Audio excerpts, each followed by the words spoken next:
কারীমের ভিতরে আল্লাহ পাক বলেন সারা রাত ঘুমাতে আল্লাহ নিষেধ করেছেন, সারা রাত যেন ঘুমায় না, পাইকারি ধরে ঘুমায় না, একটু জাগো।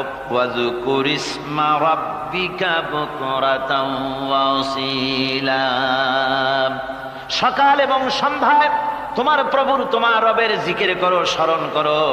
ওয়া মিনাল লাইলি ফাসজুদ লাহু ওয়া সাব্বিহহু লাইলান তাওয়িলা, তোমার রাতের বেলায় রাতের একটা অংশ সেজদায় অবনত হও, আর রাতের দীর্ঘ সময় ঘুমায় থেকো না, হয় একটা লম্বা সময় ঘুমাও, কিন্তু একটা অংশ রাখো যে সময় তুমি আমার দরবারে সেজদায় পড়ে যাবে, কাঁদবে।